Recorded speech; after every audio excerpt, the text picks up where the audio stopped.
Dominate. I believe we gonna dominate. Dominate.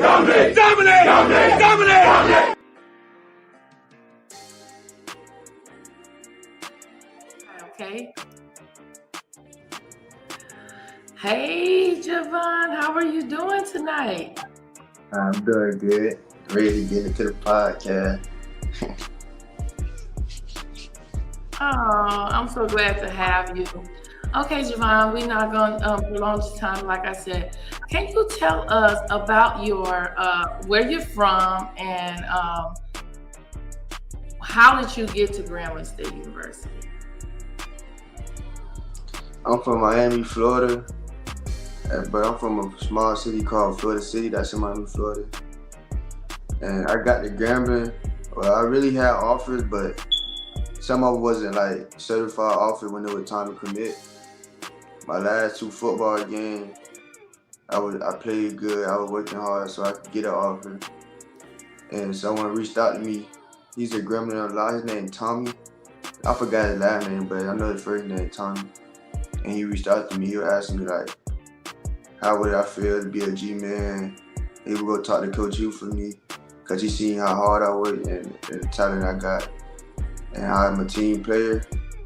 So he talked to Coach Hugh for me and put in the word. Now when they reached out to me and offered me like 2 days before my sign today, and I was happy, and I just committed. Wow, what a wonderful story and journey to Grambling, and you really value having an opportunity to play for Grambling, and it is an honor to be a G-man because I feel it's the greatest football fraternity in the whole world, and so congratulations on being offered to Grambling, and actually this is your first year, I'm assuming, correct? Yes, ma'am.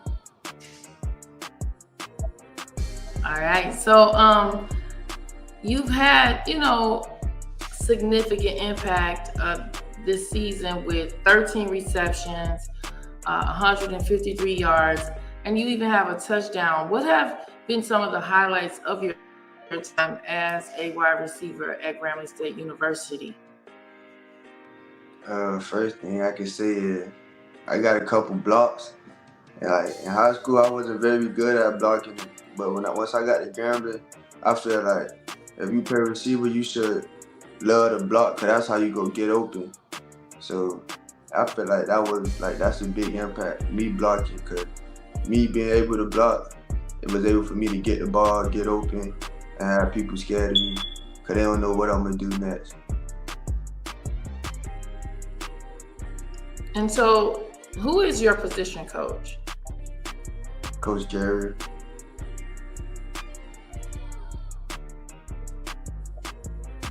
Okay, and so he's taught you how to block and how to enhance your game here at Grambling? Yes, man, he made it easier to learn and made it fun to even want to be able to block. Awesome. Yeah, I see you out there. You're number 8, I believe. Is that right? Yes, ma'am. Yeah, so Javon Robinson, number 8. Now listen, as the season progresses, what are your personal and team goals for the rest of this season? We're about to head into the second phase of SWAC play. What are some of your team goals? My personal goal is to be one of the best known freshmen to step foot in Grambling, have 1,000 yard freshman all SWAC. And for the team, I just want us to take a game at a time. We got 4 more games to have another game. And I just want us to just relax and just do what we taught by the coaches so we can go get a ring and stay focused. Absolutely. So I think that's possible. And by you being a wide receiver, let's talk about QB Miles Crowley. He's been a key player on the team for this season. Can you talk about the connection and leadership you have between the connection in you and Miles, and how it influences the team overall on the field. Yeah, man, we have a great connection because he trusts me as a freshman, and he explained the game to me. If I don't know something, even outside of football, if I'm doing wrong, he'll tell me. If I don't know what I'm doing, he'll talk to me, tell me how this should go, help me out with coverages, and since me and him got a good connection, it make the game just 10 times better because I don't gotta overthink. He's there to help me, he's there to pick me up, and he's a good quarterback. He know what he's doing, and I feel like he got a great future ahead of him. Oh wow, that's awesome. You know, just about all of the offensive players that I've interviewed, they've all given Miles kudos and just saying how awesome of a leader he is and how he is a motivator and a leader all at the same time on and off the field. And as a freshman, I think you're blessed to have a QB and a friend, I would think, and a brother to help you in your tenure here at Grambling, especially as a young incoming wide receiver.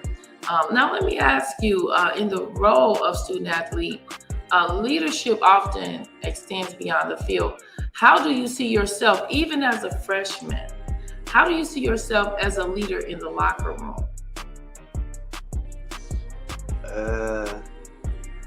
I see myself as a leader because if our road not clean, I just talk to them. You feel me? So our road can look clean, make sure the locker room look nice, make sure everything is just set, especially my locker. Sometimes it can be junky, and sometimes people have to tell me, okay, clean that, but I had no problem with it. You know, just the respect, make sure the locker room clean, and there be older guys telling me, so I know how they feel when it comes to stuff like that. Okay, well, so it's just a part of just being a leader, is being a part of keeping your space in a certain way and the way that they want you to keep it. So that's good. And then you'll be the same way with incoming freshmen on next year, being able to lead in that way and being an example is what you're saying. I got you. That's awesome. So Javon, last question before I bring Chris on. As we head into the latter part of the SWAC play, what is your perspective on the future of the G-Men in the conference? Do you think we can win it all, these next 4 games? I know we can win it all. Just gotta stay focused. Just do what the coaches tell us, because we got great talent in the room. We got great talent all around the board. Even 1, 2, 3, all know you can name it. I feel like if one person go down, then that person should be able to step up. And I feel like the next 4 games, we just got to give it out all so we can have another game and get a ring. Give it your all, and that's all we ask as Grand Fam, to give it your all. So thank you for these awesome, for these last few minutes. I'm gonna put you in the green room, virtual green room, and I'm gonna bring Chris on, and I'm gonna bring you back in a little while, okay? Can you sit tight for me? Boy, I got that big boy Chris with me now. How you doing, Chris? I'm good. Good. You know, I always tell all the defensive backs, I hold a special place in my heart for you all because you have one of the most toughest jobs on the field. I call you all yourself, and you got to have fortitude to be able to let things roll off your back and get back in the game, get your head in the game. So let's get to you and your questions. Listen, Chris, could you tell our audience a bit about your background, where are you from, and your journey to Grambling State? I'm from Baton Rouge, Louisiana, and my journey to Grambling. My freshman year, I attended Alcorn State University, which I played with our DC, who are DC at Grambling now, is Coach Thornton. So once he left and came to Grambling, I had entered the transfer portal, and me and him got in contact, and I was like, why not? I always wanted to come to Grambling out of high school. I just ain't had a chance. I ain't had a scholarship from him, but once I hit the portal from Alcorn, they gave me the opportunity, and I took it without no question. Wow. I'm so glad you're with us. You had a different route than most players, but you're with us now, and you've had an impressive season so far with 12 tackles and 1 assisted tackles. Can you walk us through your development as a defensive back and how you've honed your skills to contribute effectively to the team's defense this year? I feel like it was all about preparation every week, coming in, practicing, going full speed, every rep, don't take nothing for granted. Like watching film, making sure going through the game plan, and just doing the right thing as an athlete, and everything else gonna play itself out. Yes.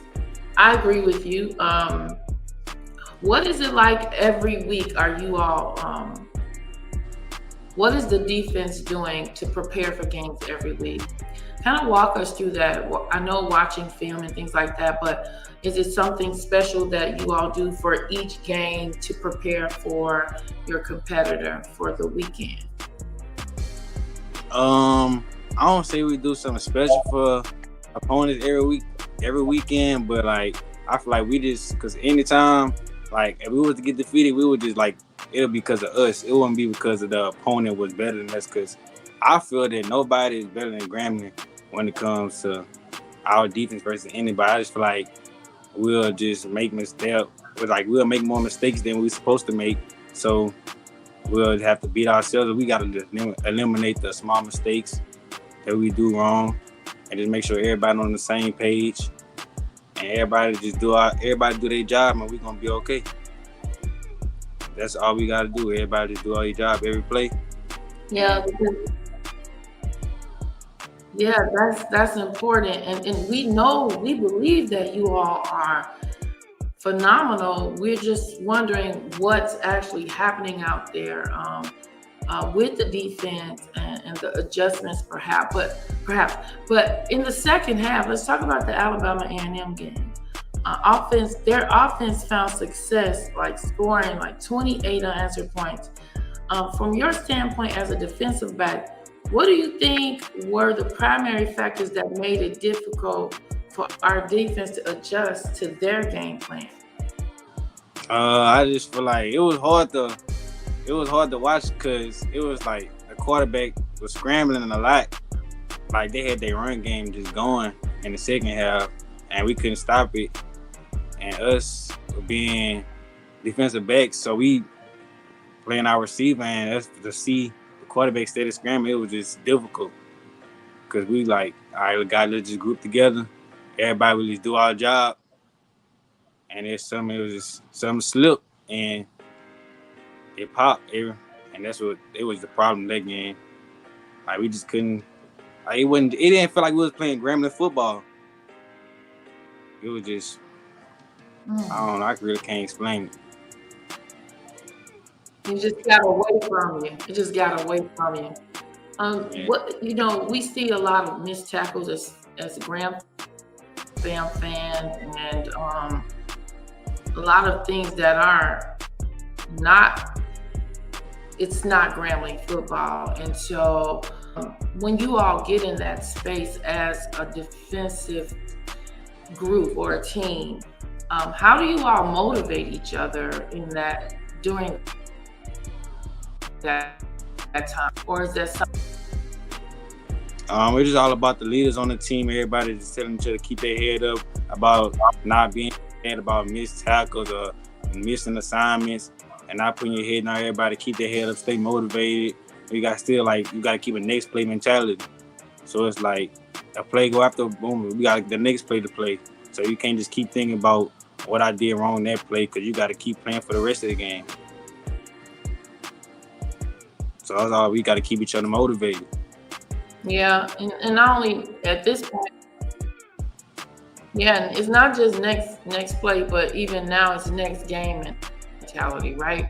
Yes, Those losses we had, these last 2 losses, they're behind us, and we got to move and look to the future and prepare to win these next 4 games. So, Chris, I'm going to bring your brother Javon back on.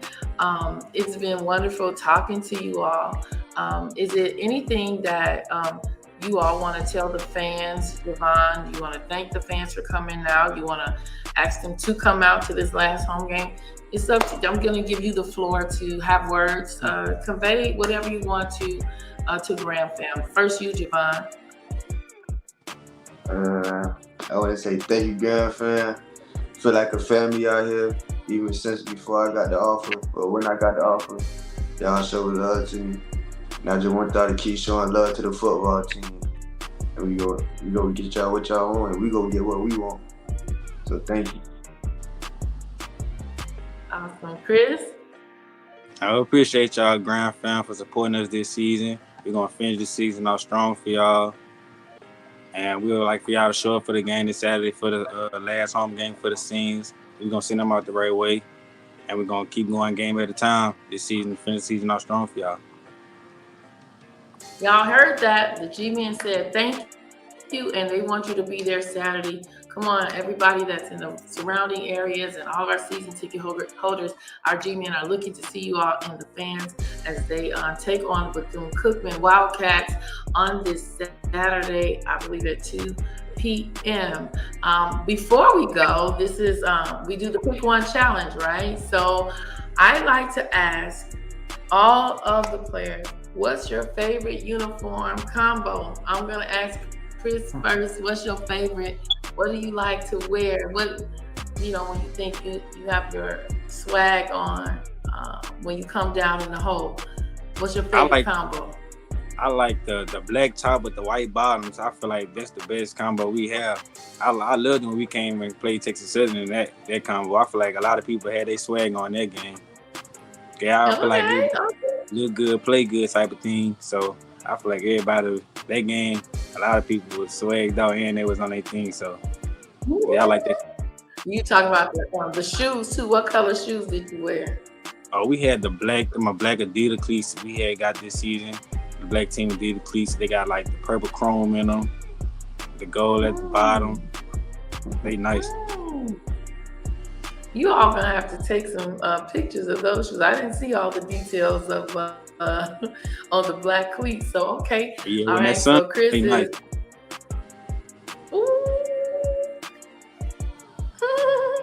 All right. So black top, white bottom. All right, Javon, give us your favorite uniform combo.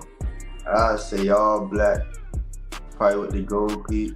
Cause I feel like you could put anything together with that. You could bring out the white, or you could bring out the gold or the red. It's just, everything gonna look good with the all black. Oh yeah, and you all look really hot at homecoming. I was glad to see you all in that all black combo. Well, guess what? Whatever you all put on, you all look good. That G stands for good, looking good. Mm-hmm. Well, I just want to tell you guys, thank you for joining me tonight on the HueDat Podcast on MTMP Sports Network. And I always wrap up our show with it's all good, it's all God, it's all Gramming. We'll see you all next time. Wave at the audience, guys.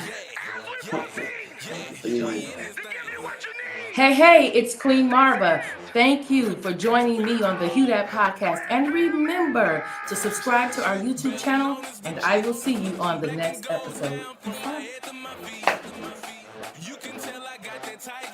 I'm so grand fam, even Stevie Wonder could see. Never change, I'ma always keep the G to the death.